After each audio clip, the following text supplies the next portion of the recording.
Agenda with Steve Paikin. Watch The Agenda in the Summer with Nam Kiwanuka next on TVO.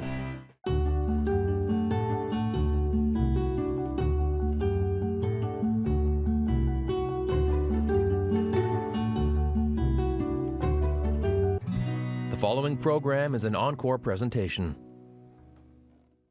The Agenda in the Summer with Nam Kiwanuka is made possible through generous philanthropic contributions from viewers like you. Thank you for supporting TVO's journalism. Summer is here. Maybe that allows time to slow down, savor a good book, be more mindful readers. That's what we're doing all this week with Governor General's Literary Award-winning poet and writer, George Elliott Clarke. Giller Prize-winning authors, Dr. Vincent Lam and Elizabeth Hay. And writer and novelist, Thea Lim. Tonight, what is writing for? That's next on The Agenda in the Summer.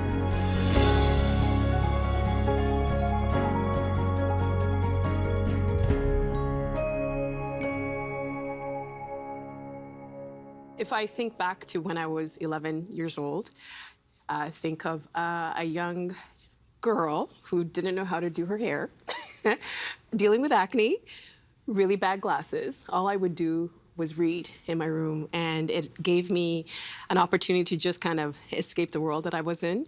So to be able to sit here at this table, speaking to all of you authors that I admire, it's like a dream come true. And so I'm really looking forward to this week's conversation of a writer's life. Thank you so much for taking time and spending it with us. So Elizabeth, I want to start with you. As a writer, what's writing for? It's how I live my life. You know, writing has given me a way to live my life. So writing and reading, which go hand in glove for me, so they root me and deepen my life and kind of steady me. And by writing, now I'm simply talking about keeping myself company as I write in my notebooks. The idea of writing a book or a story, that's something else. You're working on making something.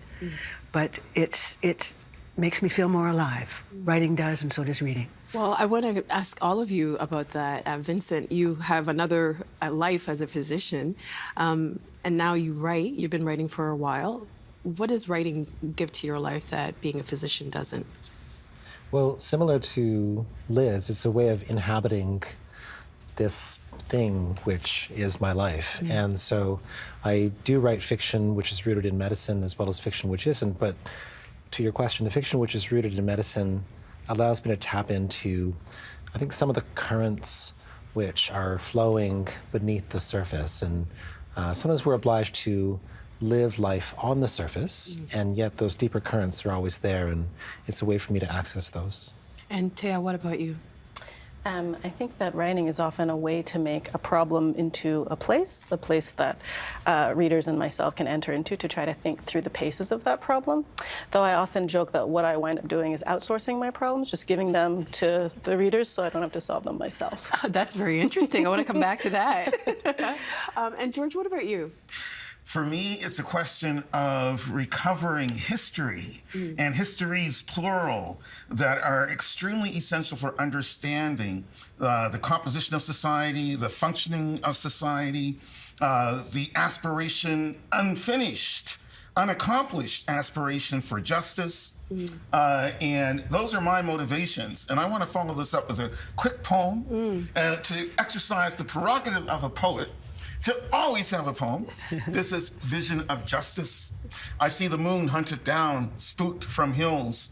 Roses hammer his coffin shut. Oh, stilled by stuttered slander, judicial gossip, and a killer's brawling bullet. Bludgeoned men noosed by loose law swing from pines. Judges chalked commandants. Gabble, dour commandments. Their law books yawn like lime white open pits. Lettered with bones, charred gibberish of those who dared to love or sing and fell to mobs. Language has become volatile liquor, fire water that lovers pour for profits, whom haul from air tongues of Pentecostal fire. Poetry, come among us. Well done. That was brilliant. Can we do? Yeah, actually, how I began writing was through poetry. It was kind of I had always been a big reader, but had no notion I could write. And then there was this surprising moment that happened in an English class where we were asked to read a poem. It was by D.H. Lawrence, and then turn it over and write down whatever came into our heads. And it was a revelation to me that I had something to come out, something to write about. But it was based on a poem, It was the poem that generated the language. Vincent, you said something that I thought was so interesting. You've described the beginning of writing a book as the abyss, which sounds very dire. Why do you describe it as the abyss? Or is it still the abyss for you? Because who knows, maybe it's changed. Well, I would stand by that description of the gaping chasm into which one has committed oneself. I think before the abyss comes that moment of hope, of resonance, the sense that, oh, there's this thing in my life which I'm really obsessed about. That's usually how it starts for me, and which I want to explore. And so from that comes the commitment to jump into it. Because of course, if one knew everything about it, then there wouldn't be any sense in exploring it. But it's precisely because one, or at least in my case, because I'm obsessed, and yet at the same time know that there's a lot still for me to learn, that I commit myself to it and leap into that unknown, that yawning chasm, which is, yes. So a bit of an abyss. it's part of the chase, I guess, the curiosity. You want to learn more about a thing. Yes, absolutely, absolutely. And I think, and to draw from George's poem, that language is this volatile liquid. I think that is so true in so many ways. I mean, it's true in our modern culture, where language can be polarizing and divisive and quite harmful. And it's also true in the sense that a chemical can be volatile. And so language can evaporate and change states and have different forms and help us to see things differently. And this is part of the magic of writing and of reading. I know, George, you want to come in on this, but I want to go to Thea first. Oh, of course. I could feel your energy. I want to go to Thea first. Thea, what's it like for you when you do get an idea and then you start? Is it like the abyss for you? Yes, it's terrible. It's so nice to talk to other writers and realize our problems are shared. Yeah, I mean, I think that I generally think writers only have two modes. You either think it's a day where you're like, I'm a genius, or it's a day where you're like, oh dear, is it too late to go to law school? Can I go back to being a doctor or something like that? But if it's terrible, then why do it? I know, it's interesting, isn't it? I think even when I have an idea and it's not working, or I'm trying to get something out there and nobody wants to publish it, I think what I always come back to at the end of the day is a little voice inside of me that says, but I have something to say, and sometimes I wish the little voice would go away, but often, I don't know, often writing is more excavation than it is creation. Often you're tapping into something that is you, but larger than you, and it's about sort of sometimes putting aside your own emotional needs and getting it on the page the way it needs to be, which sounds super woo-woo. Putting aside your emotional needs, that's super interesting. Yeah. What do you mean by that? Well, I think a lot of the time, I've had writing instructors who used to say the most important thing is the story. It's not what your sort of moral obligation is. It's not what you want to say. It's not your own politics. It's what does the story need to become itself, really. And the story will tell you if you tune into it. And often I do think that politics and your own moral needs wind up getting in there. But the more you sort of let the story lead and do what the story needs to do to, I don't know, wind up being the best vision, the best sort of version of your vision, I think that's a good guiding star. Well, George, Thea said something that I think whenever, I don't know about all of you, but it seems like we live in a world when you hear the word politics, you just kind of like, ooh, where it's option B. But sometimes, when the way you move in the world is itself a political act. You can't change, if you're a woman, if you're Black, or if you're, if you're trans. The way you move in the world itself is a political act. So would you say that writing art is a political act? Absolutely. I like to tell my creative writing students that every writer is an intellectual. You can't help but be an intellectual because of the fact you're dealing with words which of course communicate concepts, ideas, and so on. But do you think when you use the word intellectual, do you think that is, sometimes when I hear that word, it means that the other person, if you're not an intellectual, then you're less than? No, absolutely not. That is not what I'm implying at all. What I am implying, what I'm going to say explicitly, is that because every writer is an intellectual, you end up putting forward ideas, philosophies, beliefs that some may agree with and others may not agree with. And that is why writers are the most dangerous persons in any government situation, any government system. We are always the most dangerous. We are the first ones to be arrested, the first ones to be jailed, the first ones to be exiled, the first ones to be chopped up. That's happened to Khashoggi. And there's a reason for that, and that's because we deal with ideas, and ideas are dangerous. You change a lot of people's minds, you change everything. That's the history of printing. That's the history of this technology. I mean, when you put out a book, even if it's a work of fiction, and I'm thinking of 1984, I'm thinking of Lolita. These are very dangerous books, at least for some people, for some governments, for some regimes. And many books are suppressed. Many writers are suppressed, even in North America, even in democratic, constitutional government order North America. Writers can run into all kinds of problems simply by trying to express our particular vision of the world.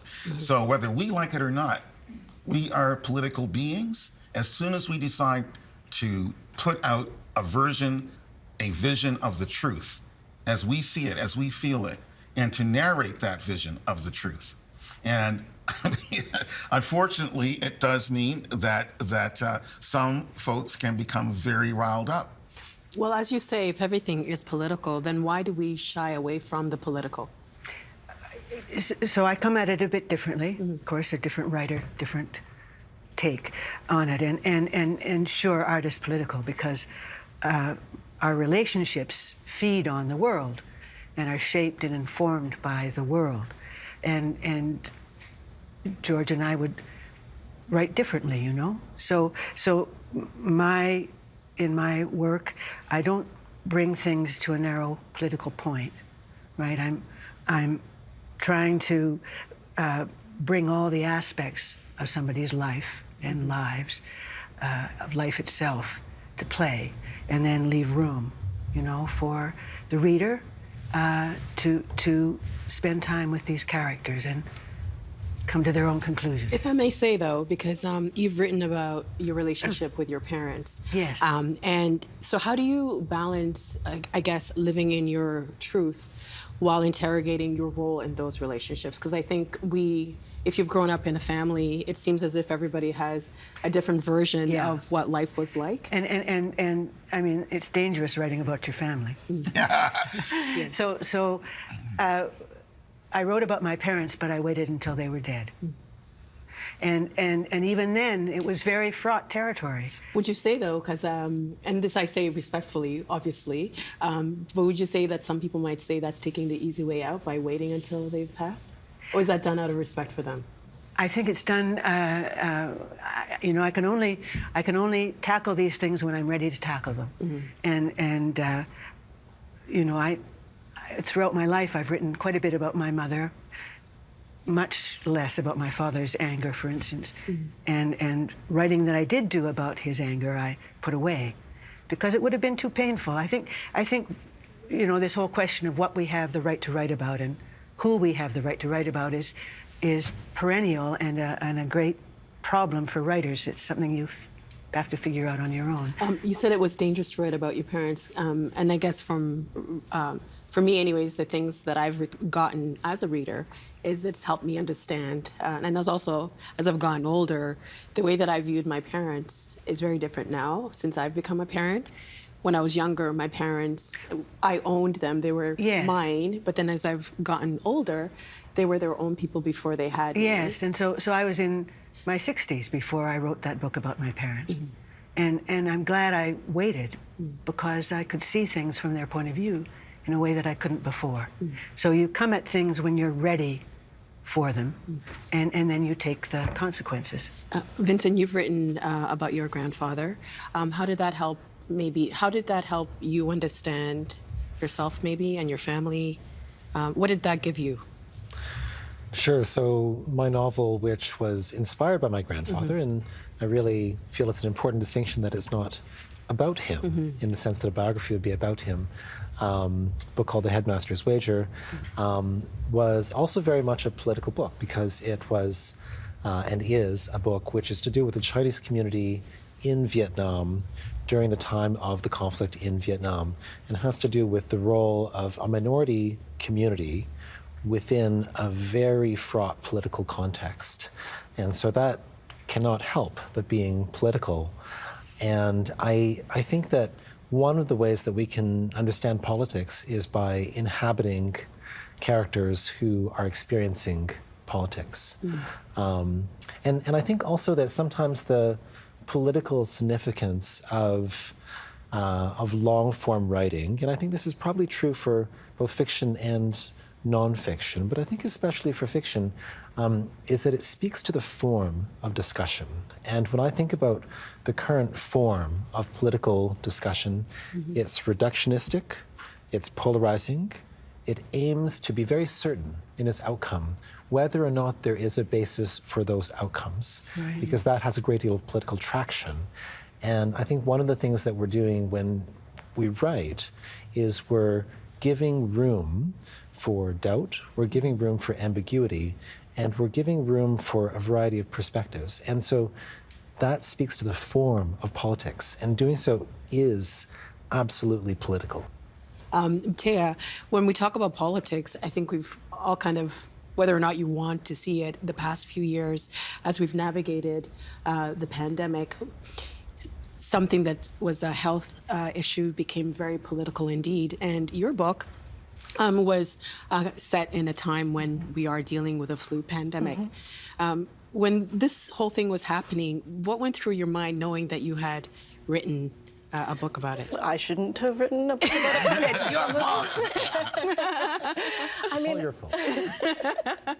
If only I could manifest things through my novels. I think what really struck me actually was how there's so many pandemic stories and so many pandemic narratives that all precede our most recent pandemic. And I think what really struck me was a slight bit of disappointment with myself, because the actual pandemic was so much stranger and more textured and more wild, I think, than anything that any of us could have imagined. So I did feel a little bit like who would have thought there would be so much making of bread?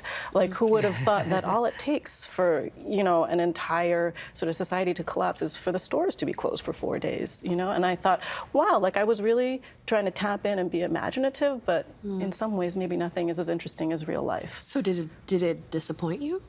I was disappointed in myself. In yourself, okay. I shouldn't say that too much. I feel like, I'm proud of my book. But more that I think I made things very dramatic to make things difficult for my characters.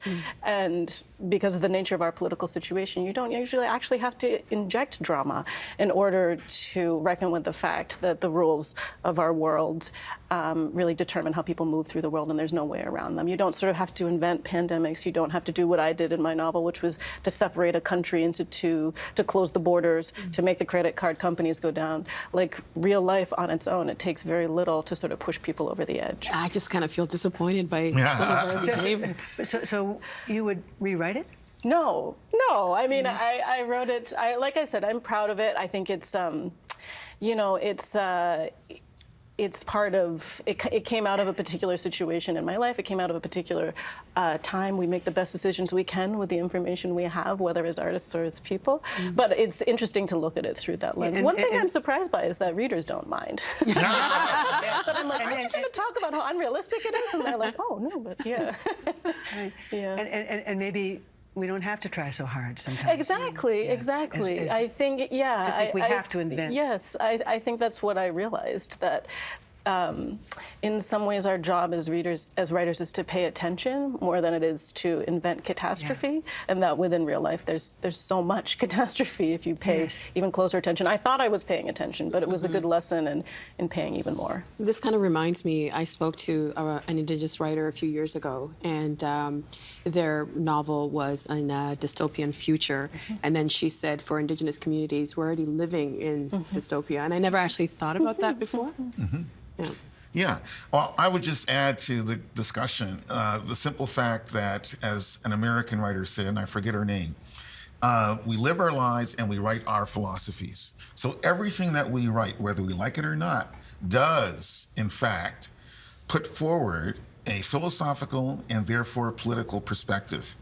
And again, that is what makes us dangerous. That's why Plato had to expel poets from the Republic in Book 3, because of the fact that we gather ideas, we gather inspiration, we make up stories. But we also can't you say find a where they way come to from. connect to people, right? Isn't that important? So long as they can read.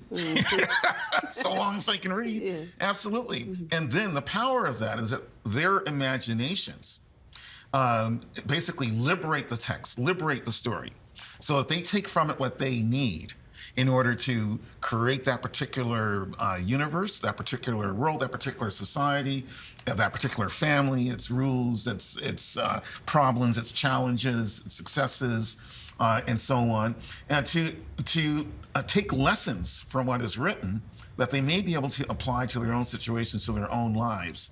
And that is the power of creating any kind of narrative, that we are putting forward an alternative vision of order, an alternative idea of how you could organize a society, a family, and so on. And again, that is what makes our works so potentially dangerous as well as liberating. Well, I want to change gears for a moment because I remember, I don't know if we're Gen X, millennials, boomer, but in my era, if an artist dared to sell their song to a soda company, sell out, and all of a sudden their music kind of devalued in itself. But we live in an age where it's important to monetize art. And Thea, your work has been optioned for television. When you're writing,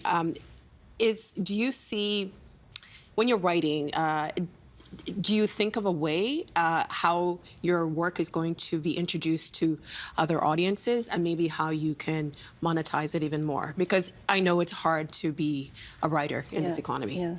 Do I think about how to monetize? I wish I did. I should think about it more. No, I don't. I mean, I think when you're writing... Well, maybe I will ask you a direct question. Sure. Is making a living at your craft selling out? I don't think I know what you mean by that. I mean, I think everyone has to pay the bills. I think a problem that we have in our culture is an unwillingness to recognize that artists are workers too, who have bills to pay.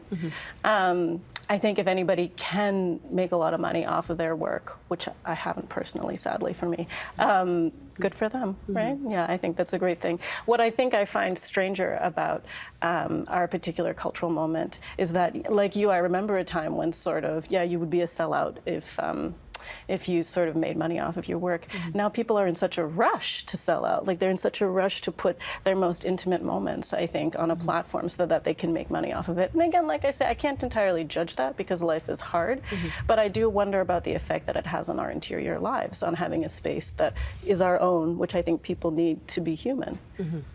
Anyone want to jump in on this? I think it's really very true that it's quite hard to make a living as an artist of any kind in this country. Maybe it's fair to say in North America. And I think one of the really unfortunate consequences of that is that it privileges who gets to make art.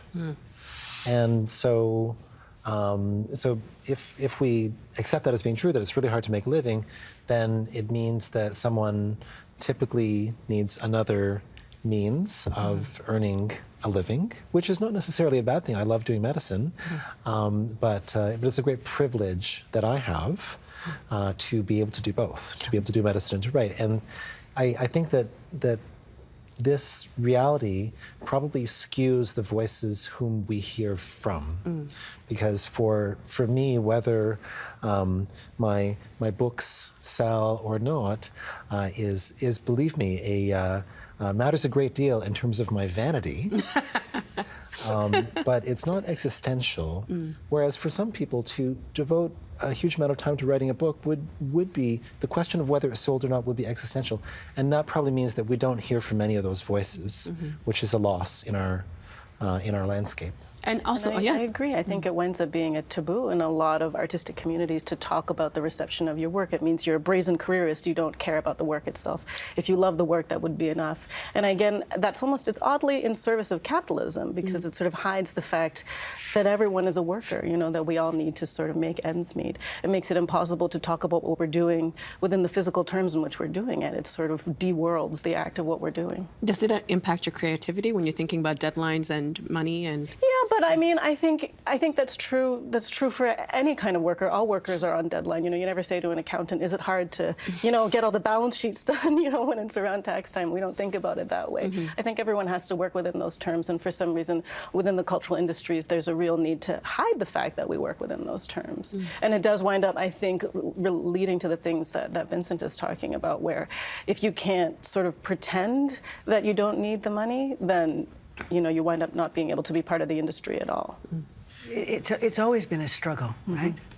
The story of creativity and trying to make ends meet as you do it is just a long, long struggle, historically speaking. And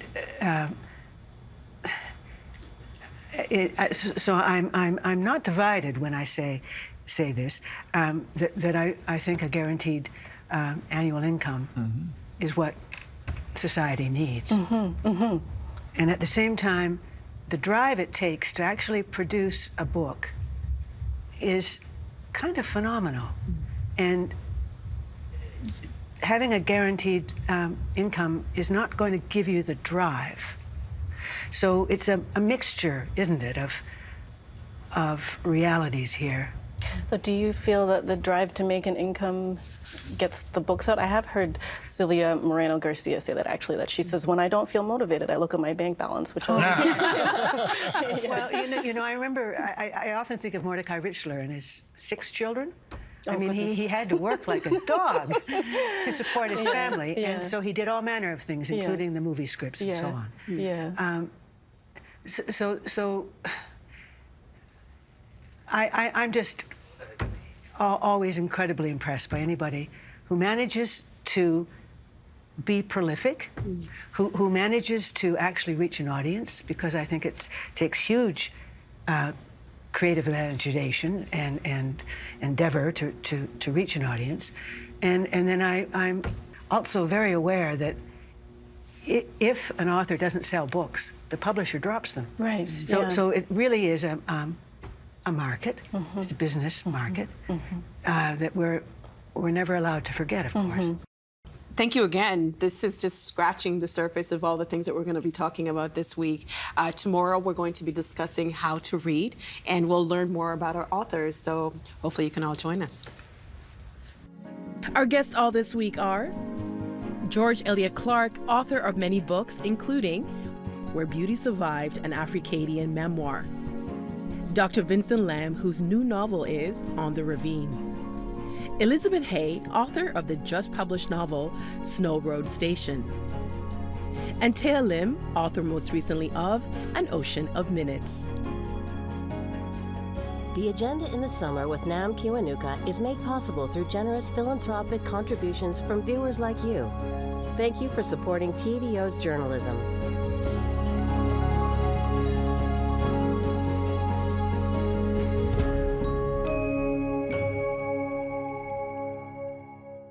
One of the reasons why I love Los Angeles, it's got the world's biggest problems. Michael Colville Anderson is back. That makes it dynamic when you live in a city that's not perfect and you still dream that it's going to be better, right? Travel